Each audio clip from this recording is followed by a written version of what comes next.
Hello friends, welcome to the channel. আশা করি তোমরা ভালো আছো এবং সুস্থ আছো। তো আজকে সকালবেলা থেকে ব্লগটা শুরু করছি। খুব সকালবেলা না হলেও এখন বাজে 8টা। তো 8টার সময় উঠে আগে রান্না করা শুরু করে দিয়েছি। প্রথমে করছি টিফিনটা, এই রুটিটা করে নিই, আর তরকারি তো রয়েছে, তাহলে হয়ে যাবে। আজকে একটু ব্যস্ত আছি সকালবেলা থেকে, কারণ আজকে বেরোতে হবে। আজকে না রিহার্সাল আছে, ওই জন্যই। আজকে সামনেই নাচের প্রোগ্রাম আছে, ওই রিহার্সালটা হবে, ওই জন্য তাড়াতাড়ি করছি। আজকে আবার রবিবার দিনকে ঠিক ভালো লাগে না, মনে হয় একটুখানি বাড়িতে থেকে একটু রেস্ট নিই, সবার সঙ্গে একটু সময় কাটাই, কিন্তু কিছুই করার নেই, কারণ সামনেই প্রোগ্রাম, ওই জন্য রিহার্সাল যেতেই হবে। এটা আর এটা ক্যান্সেল করাও যাবে না। গরম গরম রুটিগুলোই হটপটের মধ্যে রেখে দিই। আর কালকেকার শনিবার ছিল তো, কালকেকার একটুখানি আলু আর ছানার তরকারি ছিল, তাই ভাবছি এটা গরম করে ওকে দিয়ে দিই, ও খেয়ে নিক। আর আমি রুটি এখন খাবো না, কারণ তাড়াতাড়ি ভাত খেয়ে নেবো তো, আর এই জন্য টিফিন করব না। আর চান করে এসে ভাতটা বসাবো, এমনি মোটামুটি তরকারিগুলো করে নিই এখন। বাবলা, এই উঠে এই এই ফেরা খাচ্ছে না কেন? দেখছে দেখো না।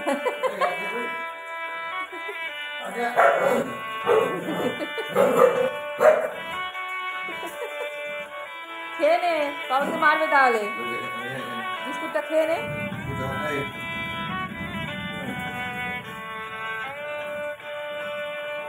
বদমাছি না? কোন সুন্দরীকে পছন্দ হয়েছে কে জানে? কোন সুন্দরী? লিলি সুন্দরী?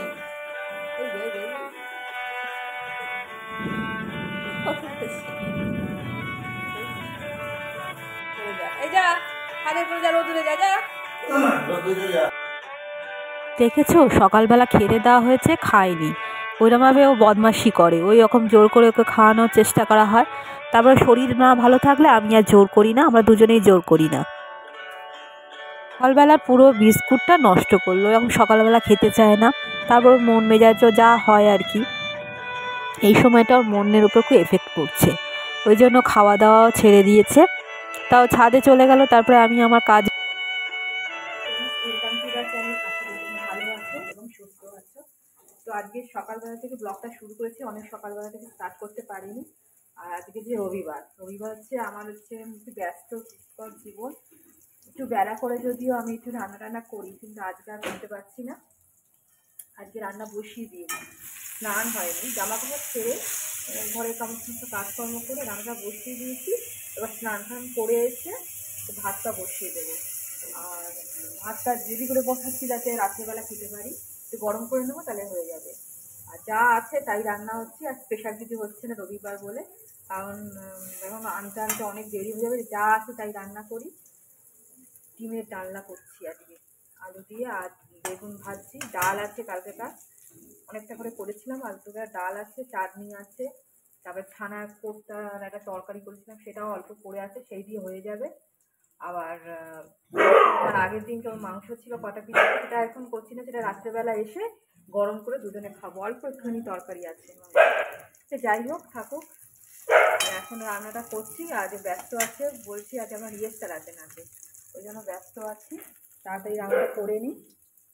আজকে না ভেবেছিলাম যে আমি ব্লগ করবো না, কারণ কী বলতো, এডিট করার সময় পাচ্ছি না, এডিট করার সময় হচ্ছে না, ওই জন্য ভাবছিলাম যে আগে দুটো পড়ে আছে সেটা করে নিই, তারপরে করবো। তারপর ভালো রবিবার, ভালো লাগছে না মনটা, অনেকদিন ভিডিও করা হয়নি, তোমাদের সঙ্গে শেয়ারও করা হয়নি, তাই বলছি ভিডিওটা করে নিই, ঠিক টাইম হয়ে যাবে। কারণ টাইম খুব ব্যস্ত আছি বলতে, এখন রিহার্সাল হচ্ছে, আর 2-3 দিন পরে হচ্ছে নাচের প্রোগ্রাম আছে, ওই জন্য খুব টেনশানে আছি, প্লাস সময়েরও খুব অভাব, জন্য এডিট করার সময়ও পাচ্ছি না। তো দেখি ম্যানেজ হয়ে যাবে নিশ্চয়ই। তো চলো বন্ধুরা, দেখা যাক কী হয়। তো আজকের ব্লগটা তোমাদেরকে নিয়ে শুরু করলাম, দেখতে থাকো ব্লগটা, আশা করি ভালো লাগবে। তো রান্নাটা শুরু করে দিয়েছি। তো আজকে যা আছে সকালবেলা তাই ভাবছি রান্না করব। তো বেগুনগুলোকে লম্বা লম্বা কেটে দিয়েছি। আর বেগুন আমি খেয়ে যাব না, কারণ ওই সর্ষে পোস্ত দিলে খেলে যদি অম্বল হয়ে যায়, কারণ জানো তো রিহার্সাল করতে গেলে অনেকটা পরিশ্রম করতে হয়, নাচে কসরত হয়, তারপর রাস্তা এতটা যেতে হবে, সেই সব ভেবে আমি না যখনই যাই নাচের ক্লাসে, তখন একটু ভারী কিছু বা উল্টোপাল্টা কিছু খেয়ে যাই না। তো আমি এই তরকারি যদি থাকে বেগুনের এই ঝালটা ভাবছি রাত্রেবেলা এসে খাবো। তো এই লম্বা লম্বা করে বেগুনগুলো কেটে আর কিছুটা বেগুন হচ্ছে ভেজে নিচ্ছি, 2টো বেগুন ওর জন্য ভাজা থাকবে, আর কিছুটা বেগুন ভাবছি সর্ষে পোস্ত দিয়ে ঝাল করব। আর মাছ তো নেই, মাংস নেই, আনা হয়নি, কারণ সকালবেলা অত তাড়াতাড়ি আনতে পারে না ও, রবিবার দিন প্রচুর কাজ থাকে ওর। তাই ভাবছি যেটা আছে সেটাই করবো। তাই যেমনভাবে সর্ষে দিয়ে ঝাল করে সেরকমভাবেই করেছি। তেলের মধ্যে কালো জিরে ফোড়ন দিয়েছি, শুকনো লঙ্কা ফোড়ন দিয়েছি, আর অল্প একটু পেঁয়াজ বেটেছি, জানো, পেঁয়াজ বাটা আর টমেটো বাটা দিয়ে দিয়েছি, খেতে খুব সুন্দর টেস্টি হবে। আর কাঁচা লঙ্কাও একটুখানি চিড়ে দিয়েছি, কিছু বাটাও একটা দিয়েছি, দিয়ে ভালো করে কষিয়ে তারপর একটু আদা বাটাও দিয়েছিলাম, দিয়ে সর্ষে অল্প একটু নামমাত্র, পোস্তটা একটু বেশি ছিল, 2টো বেটে আর লাস্টে নামানোর সময় দিয়ে একটুখানি ফুটে উঠে বেগুনগুলো দিয়ে আর ধনেপাতা ছড়িয়ে দিয়েছি। খেতে কি সুন্দর হয়েছিল আর সর্ষে পোস্তটা। কই কই ও হ্যাঁ ওই তো বাগানে, ঠিক বুঝতে পেরেছি, এই দেখো বাগানে ঘুরছে কালো, এ কালো বাগায় দেখ, দেখো আমি বুঝতে পারছি করে না বাবা, করে না থেকে দেখো কিছু খাওয়া দাওয়া করেনি, ওই করে যাচ্ছে, আবার যাচ্ছে, কি যে করবে বুঝতে পারছে না। আবার ওখান থেকে ওখানে যাচ্ছে, আবার ওখান থেকে আবার এদিকে যাচ্ছে। ছাদে কিছুক্ষণ বাবাকে নিয়ে থাকলাম, তারপরে আবার রান্নাঘরে চলে এলাম, আমার যেরকম কাজ, কারণ বেলা হয়ে যাচ্ছে, রান্নাটা তো সারতেই হবে। তো এখানে পেঁয়াজ দিয়েছি, কুচনো পেঁয়াজ, করছি ডিমের ডালনা। বেগুন দিয়ে যে বড়ি দিয়ে যে ঝালটা করেছিলাম সেটা হয়ে গেছে, এবার ডিমের ডালনাটা বসাবো। পেঁয়াজ খুব একটা মশলা দিইনি, অল্প পেঁয়াজ দিয়েছি আর নুন হলুদ, আলু আর ডিমটা একটু ভেজে নিয়েছি, দিয়ে টমেটোটা একটু বেশি দিয়েছি, রঙটা তো খুব সুন্দর হয়েছিল এর জন্য। আর খুব একটা মশলা দিইনি, অল্প একটুখানি পেঁয়াজ, একটু রসুন বাটা, এই। তো এই হচ্ছে আজকে রবিবারের রান্না। অন্য দিনকে রবিবার দিনকে মাংস হয়, তা আজকে আর মাংস হলো না। তো এর মধ্যে একদিন মাংসটা খেতেই হবে। তো বাগার জন্য 2-3 পিস রয়েছে, ওকে ওর মাংসটা দিলে ওর হয়ে যাবে। আর এই কিছুটা মশলা ছিল বা অতিরিক্ত, সব মশলা দিই না জানো তো, মশলা রান্না দেওয়ার পর কিছুটা থাকে, সেটা আবার রেখে দিয়েছি, সেটা অন্য সময় পরে যখন করব তখন ওটা অ্যাড করে দেব। এ দেখো ধনেপাতাটা দিয়ে দিলাম, এখন তো শীতকালে একটু তরকারিতে ধনেপাতা দিলে তার টেস্ট হয়, তা ধনেপাতাটা দিয়ে এবার ভালো করে নাড়িয়ে একটু ঢাকা দিয়ে আবার নামিয়ে নেব। ডিমের ডালনা এইভাবেই করি, সবসময় ধনেপাতা দেওয়া সম্ভব হয় না, কিন্তু আজকে এই ধনেপাতাটা দিয়ে রান্নাটা করলাম, খেতে কি সুন্দর হয়েছিল ডিমের ডালনাটা। তারপরে কিছু বাসন ছিল, রাত্রেবেলা বেশিরভাগ বাসনই মেজে নিয়েছিলাম, কারণ জানি সকালবেলা খুব তাড়াহুড়ো আছে। অন্যদিনকে হলে হয়তো সকালবেলা অনেকটা বাসন মাজতাম, 2-1টা বাসন ছিল সেগুলো মেজে নিলাম, আর রান্নার করার পর কিছুটা বাসনও ছিল সেগুলোও মেজে নিলাম। সকালবেলা যদি অনেক তাড়াতাড়ি করে কাজগুলো সেরে নেওয়া যায় না, তো নিজের জন্য অনেকটা টাইম পাওয়া যায়। আর সবথেকে বড় হচ্ছে রান্নাটা, রান্নাটা যদি সকাল সকাল সেরে নেওয়া যায় তো অনেকটা সময় পাওয়া যায়। এই রান্নাটা হয়ে গেছে, এখন খুব তাড়াতাড়ি হয়ে গেছে যা ভেবেছিলাম। যদিও আজকে টিফিন সেরকম করিনি, ওই রুটিটা করেছিলাম, আর তরকারি তো আগের দিনকার ছিল, দেখালাম তোমাদের। তা হলেও রান্নাটা তাড়াতাড়ি হয়ে গেছে, শুধু ভাতটা করিনি, স্নান করে এসে ভাতটা করব। কিন্তু আমাকে আজকে না তাড়াতাড়ি করতে হলো, কিন্তু আমাকে ওই দেরি করেই করতে হয়, এখানে গরম গরম ডাল না হলে হয় না, কারণ আমাদের খেতে খেতে অনেকটা দেরি হয়, সেজন্যই। এই যে হলুদ যে প্লেটটা দেখালাম, এটা অনেক দিন আগে কিনেছিলাম, আমার আবার খুব ভাল লাগে। আমার আবার কীরকম জানো তো, কীরকম শখ, আমি একটু শৌখিন টাইপের আছি, মানে এই কাচের চীনামাটির প্লেট, তারপর আছে কড়ি প্লেট, হ্যাঁ আমি না খেতে খুব ভালোবাসি। তার যখন স্পেশাল স্পেশাল যে রান্নাগুলো হয়, হয়তো চিকেন হলো, চিকেন কষা বা বিরিয়ানি, এইসব যখন রান্না হয় তখন ওই যে তোলা যে চীনামাটির প্লেট, দামি দামি প্লেটগুলো, এগুলো বার করি, দুজনে মিলে খাই। আমার আবার এগুলো খেতে খুব ভালো লাগে, আমি খাওয়ার ব্যাপারে একটু শৌখিন আছি, ভালো কাপে চা খাবো, ভালো প্লেটে হচ্ছে খাবো, এই সব আমার খুব আছে, বিভিন্ন রক্তে পরিবেশন করতে আমার খুব ভালো লাগে। আর এখানে তো সেই শোকেসটা আনা হয়নি, যেটা বলছিলাম। শোকেসটা না আনার জন্য না অনেক কিছু চীনামাটির প্লেট, কড়ির প্লেট আছে, সেইগুলো ও বাড়িতে কিছুটা পড়ে আছে, সেই ভয়তে আর আনা হয়নি। সেইগুলো নিয়ে আসলে বেশ অনেকটা ব্যবহারও করতে পারবো। এখানেই প্যাক করা রয়েছে এক সাইডে কটা কড়ির প্লেট, ভাঙে যাওয়ার ভয়তে সেগুলো খুব একটা বার করি না। তবে একটা বার করেছি যেটা পুরনো আমার, জানো তো, সেটা হচ্ছে আমার মা আমাকে কিনেছিল। কিনেছিল বলতে দুটো কিনেছিল, আমার ভাইয়ের জন্য। একটা ভেঙে গেছে আর একটা হচ্ছে আমার জন্য আছে। আমরা দুজনে না ছোটোবেলায় ওই কড়ি প্লেট খাবো বলে, আমার ভাইয়েরও আমার মতো কড়ি প্লেট খাবো বলে দুজনে মারামারি করতাম। সাদা কড়ি প্লেটটা দেখলেই না আমার সেই ছোটোবেলার দিনের কথা মনে পড়ে যায়, আর খুব স্মৃতি মাখানো এই প্লেটটা। একটা তো ভেঙে গেছে, আর একটাই আছে।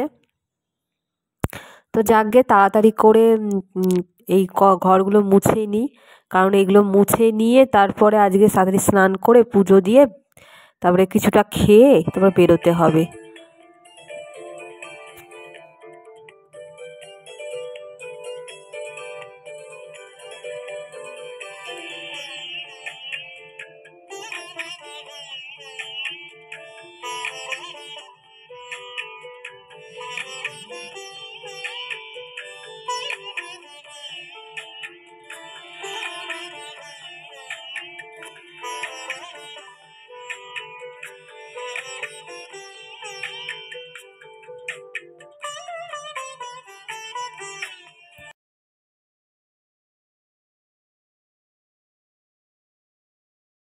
বন্ধুরা, স্নান হয়ে গেছে, রান্না টান্না সব হয়ে গেছে, ছাদে যাচ্ছি, একটু রোদে পোয়াবো, বসে তারপরে তলায় যাবো। ধুলো ভর্তি হয়ে গেছে পুরো।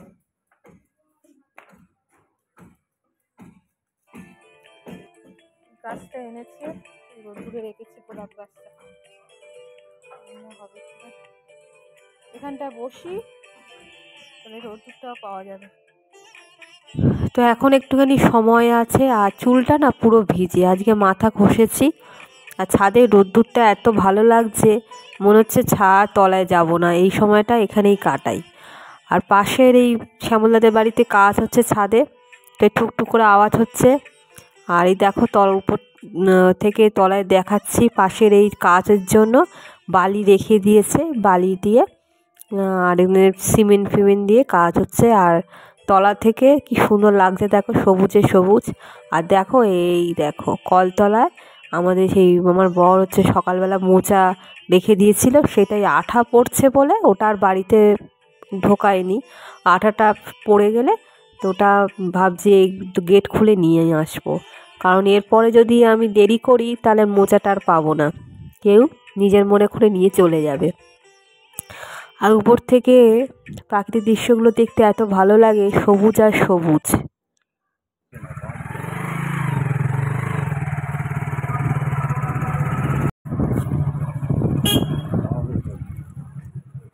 কই এখন আমি নাচের ক্লাসে যাচ্ছি, ওই অটোতে করে বাস স্ট্যান্ড পর্যন্ত দিয়ে আসবে, বাসে করে আমি চলে যাব।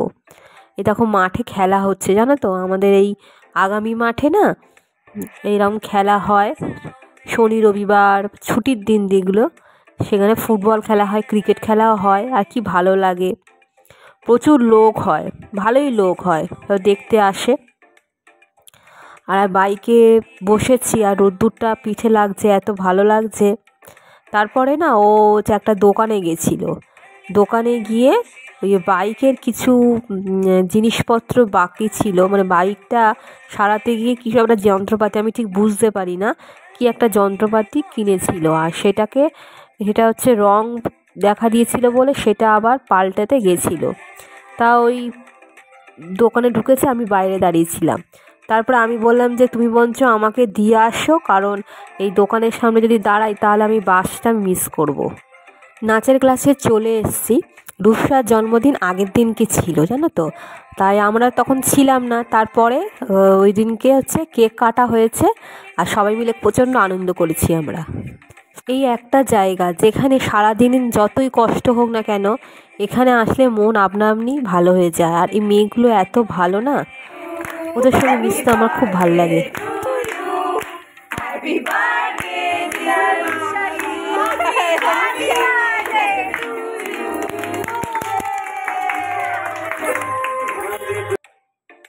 মন যতই খারাপ থাকুক না কেন এই জায়গাটা আসলে আপনা আপনি মন ভালো হয়ে যায়।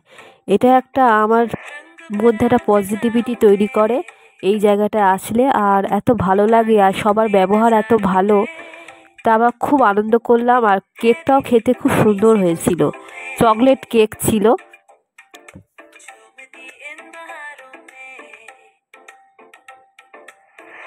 তারপরে বাড়ি চলে এলাম, গোপালকে খেতে দিলাম। আর খুব ঠান্ডা পড়েছে, ওকে ওটাই সাদা এটা কিনেছিলাম আগের বছরে কয়েকটা গরম জামা, তার মধ্যে একটা হচ্ছে পরিয়ে দিয়েছি, এটা চাদর উলের। এলাম এখন বাজে 8টা। আজকে ছিল হচ্ছে বললাম তোমাদের আজকে হচ্ছে রিহার্সাল ছিল। রিহার্সাল দিয়ে ও বাড়িতে একটু গেছিলাম, মার শরীরটা ভালো, মার সঙ্গে একটু গল্প করে তারপরে এলাম, এবার চা করছি। আজকে অন্যদিনকে হলে খেয়েছি হচ্ছে 2টোর সময়, তাই অন্যদিনকে হলে এই সময় খিদে পেয়ে যেত, যেহেতু ওখানে কেক খেয়েছি তো সেই জন্য খিদেটা অতটা নেই। আর এই যে চা করছি, চা একটু খাবো, আর এমনি তেমন কিছু খেতে ইচ্ছা হচ্ছে না। নিজের বাড়িতে এসে একটু মুখ হাত পা ফ্রেশ হয়ে যদি চা খাই না, তো একটা এনার্জি থাকে, অন্য কোথাও ভাল লাগে না তখন দেখতে। আর কিছু জিনিসপত্র হচ্ছে যে এই চুল বাঁধার জন্য নাচের এমনি সব সমস্ত কিছু হয়ে গেছে, নাচের চুল বাঁধার জন্য যে কতগুলো জিনিস আছে সেইগুলো হচ্ছে ইমিটেশন দোকান থেকে নিই। তা কালকে কিছুটা কিনেছিলাম, আজকে গেছিলাম সে জিনিসগুলো নেই, মানে খোপা করা নেট, তারপরে যে ডোনার বল যেটা খোপা করা, সেইগুলো হচ্ছে কালকে আসবে, তা কালকে এটা নেব। তো বন্ধুরা চা খাচ্ছি, আর আমার বর আজ নিয়ে আসতো, আনতে পারিনি, হচ্ছে ফোন করেছিলাম, বলল যে বাইকটা হচ্ছে লিক হয়ে গেছে, টায়ার ঠিক করতে হবে, তা ওইখানে আছে। আর আমি যেন অটোতেই চলে এসেছি, সন্ধ্যেটাই চা দিয়ে খাই, চা না খেলে তো হয়ই না। তো বন্ধুরা, আর তরকারি তো রয়েছে, ডিমের তরকারি, তারপরে মাংসগুলো আছে, রাত্রেবেলা হয়ে যাবে, ভাতও আছে, ভাতটা একটু গরম করে নেব। তো ভিডিওটা এখানেই শেষ করছি, পর দেখা হবে নতুন একটা ভিডিওর সঙ্গে অন্য দিনকে। তো তোমরা ভালো থেকো এবং সুস্থ থেকো বন্ধুরা, তো আমার অনেক ভালোবাসেন, টাটা, শুভরাত্রি।